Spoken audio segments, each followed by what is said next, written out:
আপনি দল না করার কথা বলেছেন, কিন্তু আহলুল হাদিস আকীদা ও মানহাজ বিভক্তি অনেক দল আছে, এ ব্যাপারে আপনার মতামত বলবেন। তাহলে আহলুল হাদিসের দল নয়, এগুলি সংগঠন। সংগঠন বুঝেন? সংগঠন মানে দাওয়াতি কাজটাকে সংগঠিতভাবে উনি এভাবে উনি ওইভাবে করছেন। আকীদা মানহাজ এক।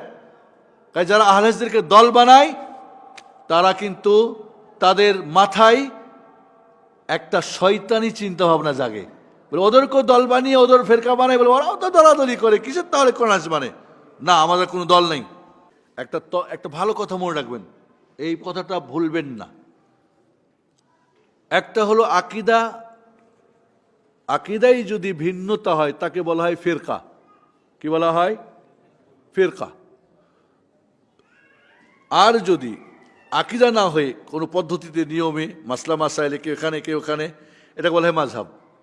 কি বলা হয়? মাযহাব। রাসূল বললেন সাতাফতারিক উম্মতি ইলা 73 ফিরকা, আমার উম্মত 73টা দল হবে, ফেরকা হবে। তাই ফেরকা মানে কি? যারা আকীদাতে ঝামেলা করে দল বাড়াইছে। আকীদা মানে কি? ফাউন্ডেশন। একটা ফাউন্ডেশনের বাড়ি কয়টা হবে? একটাই। তাহলে ফিরকা যদি আকীদা ফাউন্ডেশনে মূল জায়গায় উসুলে ইমানিয়াতে মুসাল্লামাতে দ্বিমত হয় তখন হবে। কিন্তু মনে করেন কোনো পদ্ধতিতে নিয়মে আকীদা এক, যেরকম আহলুস সুন্নাহ ওয়াল জামাত চার যে মাযহাব আমাদের, হানাফি, মালিকি, শাফি, হাম্বলি, এদের আকীদা ফাউন্ডেশন একটা। তাহলে আকীদাই যদি মানহাজে যদি মূলে যদি বিভক্তি হয় তারা হয় ফেরকা, আর ফেরকা যাবে জাহান্নামে। আর যদি পদ্ধতিতে নিয়মে ভিন্নতা হয় তাহলে মাযহাব। আইডিওলজি, ওনার একটু চিন্তা ভাবনা এরকম, ওনার চিন্তা ভাবনা এরকম। উনি বলছেন না মিডিয়াতে কাজ করবো, উনি বলছেন আমি মাদ্রাসা করে, উনি লেখে আমি কাজ করব। আকীদা এক। তাহলে আহলে হাদিসের দল নয়, এগুলি সংগঠন। সংগঠন বুঝেন? সংগঠন মানে দাওয়াতি কাজটাকে সংগঠিতভাবে উনি এভাবে উনি ওইভাবে করছেন। আকীদা মানহাজ এক। তাই যারা আহলে হাদিসদেরকে দল বানায় তারা কিন্তু তাদের মাথায় একটা শয়তানি চিন্তা ভাবনা জাগে। বলে ওদেরকেও দল বানিয়ে ওদের ফেরকা বানায়, বলে ওরাও তো দলাদলি করে, কিসের তাহলে কোন হাদিস মানে না, আমাদের কোনো দল নেই। আমাদের এগুলি কে আমাদের কাজের হয়তো চিন্তাধারা একই সবাই কাজ করছে, এদিকে দল বলা যাবে না, এদিকে দল বলা যাবে না। আর কেউ দল মনে করে আর করে বা তাদের মধ্যে থাকে তাহলে সে বাতিল, সে বাদ দিতে হবে। হিজবিয়াত চলবে না। দল বলা হিজবিকে, হিজবি মানে কি? ওর টানে ওর টানে ওর মতো ওর করে না, সবাই মিলে কাজ করতে হবে। একটা প্ল্যাটফর্মে আসতে হবে, না পারলে একে অপরকে সহায়তা করতে হবে, না পারলে যার যার মতো কাজ করবে। কেউ কারোর বিরুদ্ধে কিছু বলবে না, কারোর বিরুদ্ধে কিছু বলা যাবে না, বললে বুঝতে ওর মধ্যে কিছু বাতিল ঢুকছে। এই জায়গায় আমরা সাবধান থাকবো। আপনি এখানে সাথে আসেন থাকেন, ওখানে আসেন থাকেন, এখানে আসেন থাকেন, সমস্যা নাই। এক জায়গায় আসেন, না পারলে একে অপরকে সহায়তা করেন।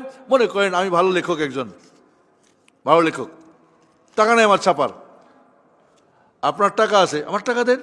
আপনি টাকা দিলে আমার বই ছাপে দিয়ে বিতরণ করেন, সহযোগিতা হল না। ও তাওয়ানুল বিররি ওয়াত তাকওয়া। আমরা আজকে আসলে কিছু মানে আমাদের নিজস্ব কিছু মানে ভুলগুলিকে আরোদের উপর চাপাই দিতে চাই। যারা এই কথা বলে আহলে হাদিস এত দল তত দল, আসলে ওরা ফেরকা।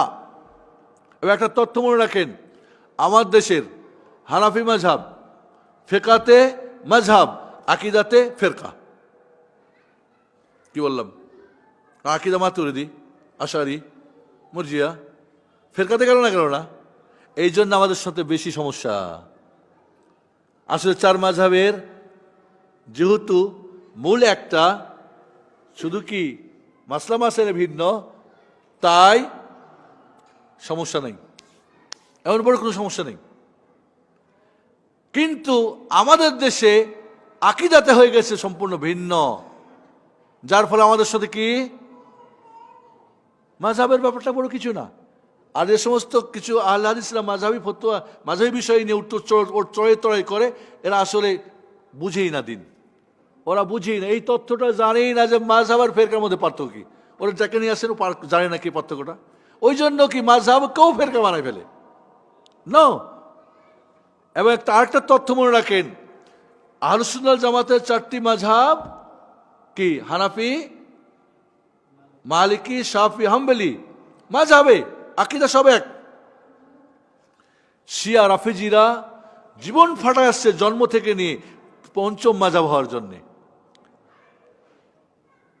কারণ মাযহাব হলে কি ফেরকাই গেল না, মানে এরই মধ্যে থেকে গেল আর কি না। ওরা ফেরকা 100% ফেরকা, ওরা ফেরকা দাল্লা, গোমরা, মুদিল্লা, কোনো সন্দেহ নেই। তাহলে আপনাকে বুঝতে হবে, না বুঝে আপনি আরেকজনকে তোহমত দিয়া আপনি নিজের ফায়দা হাসিল করতে চাইবেন না।